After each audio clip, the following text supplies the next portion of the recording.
In Bielorussia, dove le autorità minimizzano il pericolo Covid, le persone continuano a vivere nelle zone contaminate dalla catastrofe di Chernobyl. Per limitare i contagi da coronavirus, in Ungheria il Parlamento dà i pieni poteri senza limiti al premier Orban. La Grecia, strozzata dai programmi di risanamento finanziario, affronta il coronavirus con un sistema sanitario falcidiato. Dubrovnik, l'antica Ragusa e il suo lazzaretto, un monumento alle paure e alle politiche sanitarie di questa repubblica marinare in Adriatico. Il Covid-19 è una guerra? Il racconto di 2 giovani donne sopravvissute all'assedio di Sarajevo e ai disordini in Albania.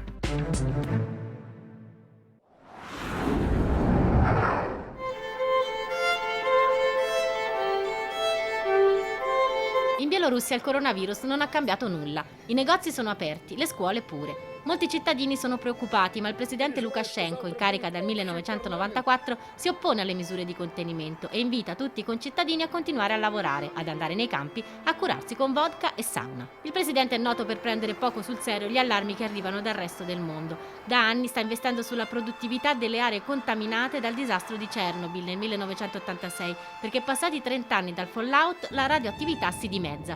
Peccato che se il totale è enorme, anche la metà è enorme.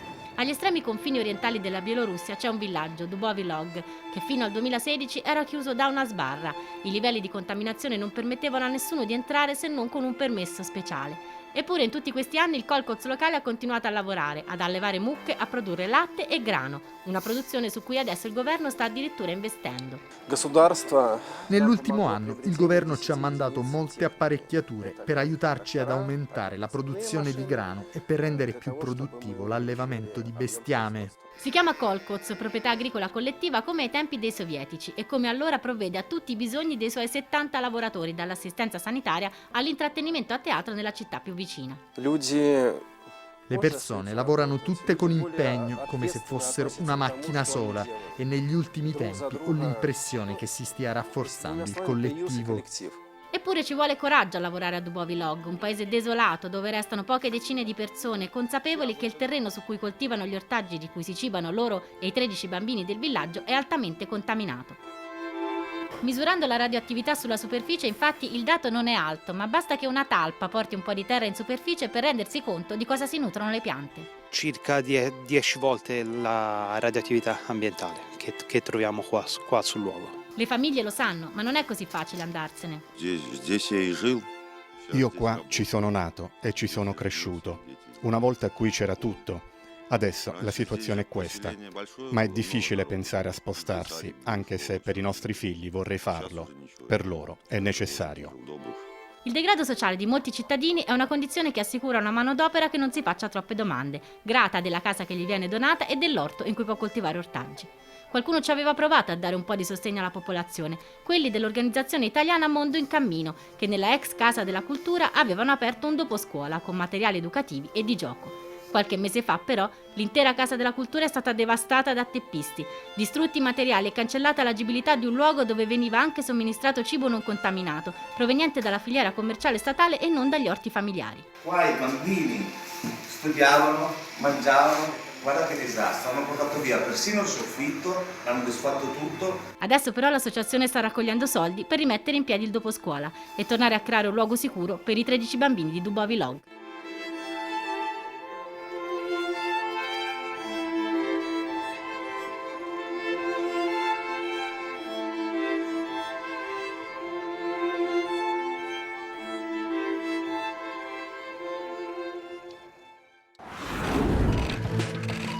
Miroslav Marček, esecutore materiale dell'omicidio del giornalista slovacco Jan Kuciak e della sua compagna Martina Kušnirova, è stato condannato a 23 anni di carcere.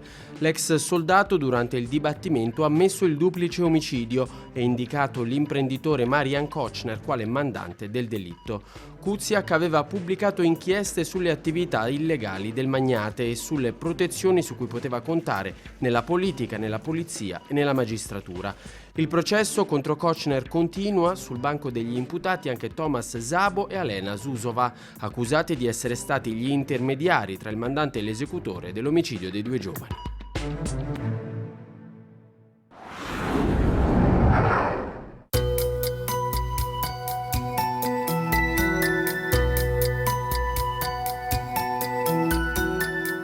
salute o democrazia, libertà o sicurezza, dilemmi riproposti in modo drammatico dal coronavirus. In Ungheria una schiacciante maggioranza parlamentare ha affidato al premier Viktor Orban pieni poteri. Orban, senza limitazioni di tempo, può governare sulla base di decreti, cambiare o sospendere leggi esistenti e la facoltà di bloccare le elezioni. Inoltre, chi diramerà notizie false rischia da 1 a 5 anni di carcere e a decidere se le notizie sono false oppure no saranno Orban e Fidesz, il suo partito. Questo decreto comporta poteri quasi illimitati a tempo indeterminato, che vuol dire che sarà il governo a stabilire la fine dell'emergenza nazionale dichiarata l'11 marzo e sarà il governo stesso a reinstallare il Parlamento nelle sue piene funzioni. Questa è l'essenza del provvedimento e questo è anche quello che ha attirato le maggiori critiche internazionali. I candidati di Orban sono stati sconfitti alle ultime amministrative in alcune grandi città, tra cui la capitale Budapest. L'opposizione socialista ha affermato che Orban vuole togliere potere ai sindaci. Non credo che sia indirizzato particolarmente contro i sindaci. I sindaci sono semplicemente un effetto collaterale, nel senso che nella gestione dell'emergenza le autorità locali hanno alcune competenze. Il governo, poiché una parte di queste autorità locali sono in questo momento gestite da esponenti dell'opposizione che cercano tutti quanti di aumentare il proprio spazio di visibilità anche a spese del governo, praticamente questo sta trasformando anche la gestione dell'emergenza in un conflitto politico e il governo ha visto immediatamente l'opportunità, anche tramite questa legge, di ridurre lo spazio d'azione concesso all'opposizione. Negli ultimi decenni moltissimi medici e infermieri ungheresi sono emigrati in Austria, Germania e Regno Unito. L'Ungheria in questo momento ha abbastanza medici per reggere l'urto del coronavirus? L'Ungheria ha un sistema sanitario che può reggere questo ritmo di contagio, che è un ritmo non esponenziale ma lineare e appare quindi ad oggi, quindi parliamo della prima metà di aprile, gestibile. Non sappiamo quello che succederà, in questo momento le strutture sanitarie sembrano più o meno reggere ed è anche questo che alimenta la fiducia di buona parte della popolazione nei provvedimenti del governo. C'è anche da aggiungere che così come tutta l'Europa centrale, a partire dalla Germania, ma anche la Slovenia, l'Ungheria, quindi gli altri paesi di Visegrad, ci si è mossi sulla scia di quello che stava succedendo in Italia e quindi rispetto al caso italiano c'è stato un guadagno di 2 o 3 settimane. L'opinione pubblica magiara come giudica le critiche di Bruxelles all'operato di Orban? Secondo i sondaggi d'opinione la popolazione in una misura molto ampia, parliamo anche del 70-80%, sembra approvare queste misure. Naturalmente il fatto che la pandemia non abbia assunto un carattere di emergenza sanitaria ancora contribuisce a questa popolarità. C'è da aggiungere una cosa, le critiche europee negli ultimi 10 anni si sono rivelate a volte inesatte, ma soprattutto totalmente inefficaci e spesso controproducenti anche per l'opposizione. E quindi Orban è stato sempre pronto a sfruttare a suo vantaggio le critiche europee interpretandole come un attacco alla sovranità del paese. Nei fatti, a minacciare il potere di Orban è solo la recessione economica indotta dallo stesso coronavirus.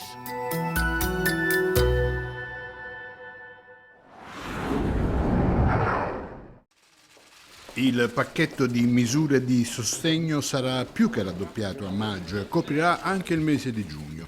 Ciò dovrebbe avvenire senza il rischio di tagli degli stipendi nel settore pubblico né di tagli delle pensioni. È rassicurante Christos Staikouras, ministro greco delle finanze.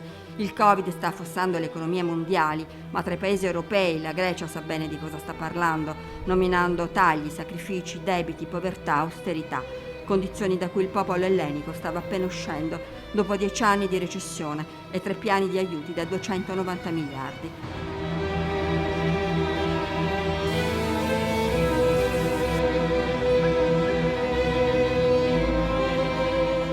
Dall'agosto scorso c'erano stati incoraggianti segnali di ripresa per il paese che detiene il debito pubblico più grande d'Europa, ma ora a causa del Covid il governo greco si prepara ad una recessione del meno 4% da fronteggiare, annuncia Staikouras, con il rinvio solo delle riduzioni fiscali.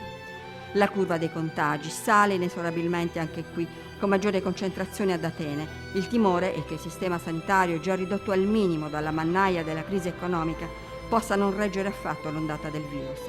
Petros Ketikides è segretario della Federazione Greca dei lavoratori ospedalieri. Molto presto abbiamo informato la leadership del Ministero della Sanità e il primo ministro stesso, per lettera, che c'era un enorme deficit di personale e infrastrutture negli ospedali pubblici e che in caso di epidemia avremmo difficoltà ad accogliere tutti i casi. Il lockdown in Grecia è partito il 23 marzo, comunicato dal capo del governo, Kyriakos Mitsotakis, con un messaggio alla nazione. Lasciando le strade e le piazze deserte, stabiliamo il pericolo, dice il primo ministro, perché il tempo non viene più misurato in giorni, ma in ore, e sono necessarie iniziative audaci e rapide. Il pensiero del governo greco va anche all'Italia. Uniti risorgeremo. Il ministro degli esteri Nikos Dendias, nella cerimonia accanto all'ambasciatore italiano Luigi Marras, esprime al popolo amico e al presidente Mattarella il cordoglio per le vittime italiane. Ma resta la Grecia, il paese europeo con la più grande emergenza umanitaria. Sono 100.000 richiedenti asilo e i campi possono diventare focolai pericolosi per i tanti costretti a vivere gomito a gomito. Il primo contagio, una donna che aveva appena partorito, si è registrato il 31 marzo a Rizzona, uno dei centri non lontano da Atene, che ospita circa 2.500 persone. In 23 sono risultati positivi. Poi un afghano nel centro di Malakas. I campi sono in isolamento sanitario. La concentrazione più preoccupante tuttavia è nei campi delle isole greche, più vicine alla Turchia, dove ci sono oltre 36.000 persone intrappolate, tra anziani, malati cronici, bambini, donne incinte, neomamme e disabili, tutti a rischio contagio. A Lesbo, il campo di Moria, capienza 2.600 persone, ne ospita 10 volte tanto. Lavoriamo 24 ore su 24 e riusciamo a realizzare 4.000 mascherine al giorno, dice Sana, una delle tante volontarie. Ma per Amnesty International c'è un solo rimedio: evacuare il campo, e lancia un appello. Firmate.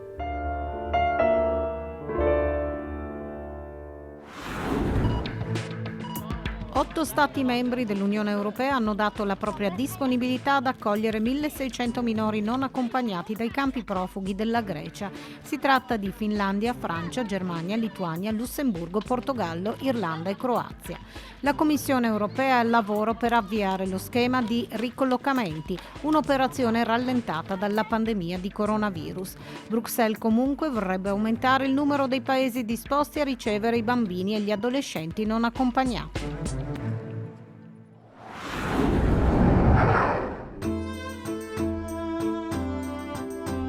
Anche Dubrovnik, l'antica Ragusa, è vuota. Il coronavirus ha scacciato turisti e croceristi. Gli abitanti confinati in casa dal buonsenso e dalle regole del distanziamento sociale decretate dal governo croato. Epidemie e quarantene però fanno parte della storia di Dubrovnik, della storia di questa repubblica marinara che, secondo alcuni storici, copiando Venezia, secondo altri anticipandola, aveva introdotto già nel XIII secolo le quarantene per evitare i contagi. I servizi igienico-sanitari di Dubrovnik nel Medioevo erano di altissimo livello. Il governo della città voleva mantenere standard elevati per poter garantire la continuità dei commerci marittimi. Per questo nel tardo Medioevo, dopo le grandi epidemie che si susseguirono durante tutto il XIV secolo, il Consiglio dei Nobili nel 1377 decise di isolare tutti i passeggeri e tutti i commercianti che stavano arrivando a Dubrovnik da qualsiasi luogo si avesse notizia che era stato infettato da qualche tipo di malattia. I marinai e i commercianti venivano tenuti in quarantena sulle isole al largo della città-stato.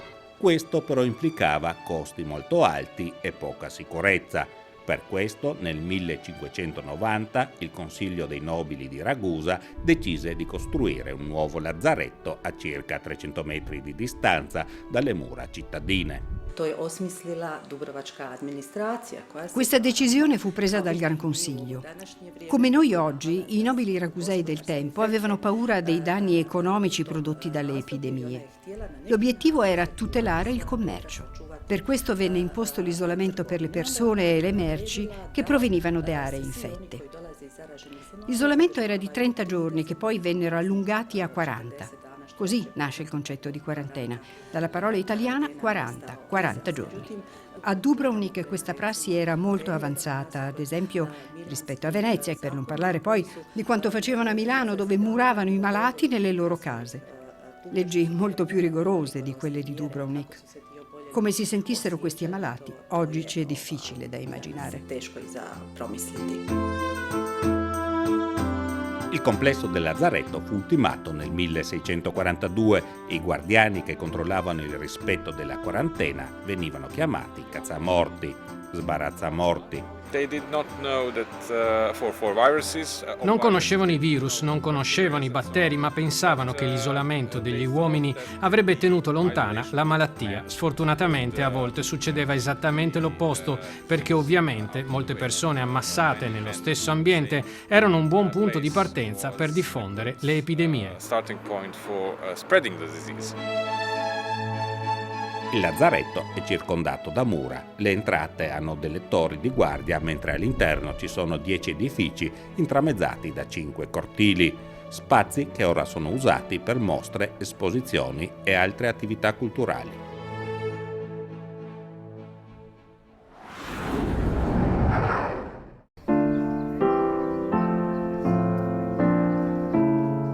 C'è l'isolamento di questi giorni nei quali un virus minaccioso ci costringe a restare in casa, giornate lunghe vissute da molti con comprensibile sofferenza.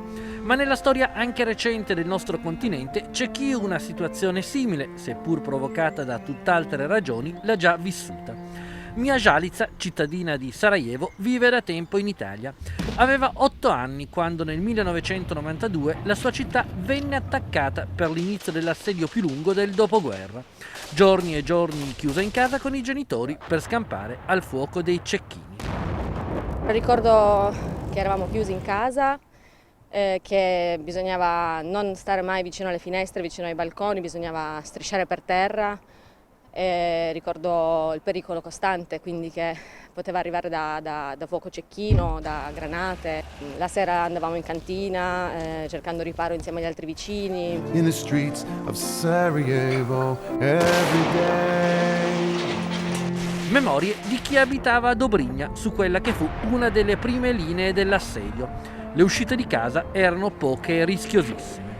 Mio papà usciva al mattino e andava a prendere il latte, le uova, il pane, così, ma mi ricordo proprio che tutte le mattine che lui usciva noi non sapevamo se sarebbe tornato, quindi quella per me era la vera paura. Una storia simile a quella di Clevi Rucci, albanese, nel nostro paese per motivi di studio. A lei toccò invece essere travolta dalle rivolte di inizio 1997, passate alla storia come il periodo dell'anarchia albanese. Anche la sua una storia di isolamento forzato. Dopo che è scoppiato tutto, ricordo solo che mia zia ci ha presi, ci ha messo nella camera da letto e ha cercato di proteggerci, perché ad un certo punto hanno iniziato le sparatoie, proiettili che venivano nei balconi, quindi non era più niente sicuro. Difficile fare un paragone tra situazioni tanto diverse, se non nell'obbligo di restare chiusi in casa.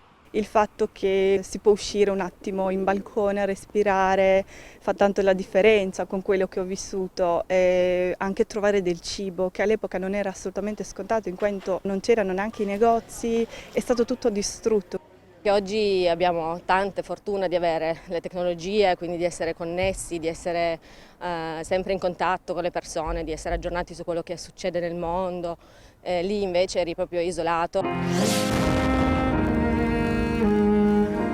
Eppure, proprio da chi ha vissuto l'isolamento per la guerra, arrivano parole di speranza e di incoraggiamento. Una strada possibile, perché alla fine di un tunnel c'è sempre la luce. Penso che sia proprio la natura umana che ci fa voler uscire dall'oppressione e cercare in tutti i modi la normalità. È una situazione che finirà e se noi riusciamo a prendere cura e a seguire tutte le regole ce la faremo alla grande.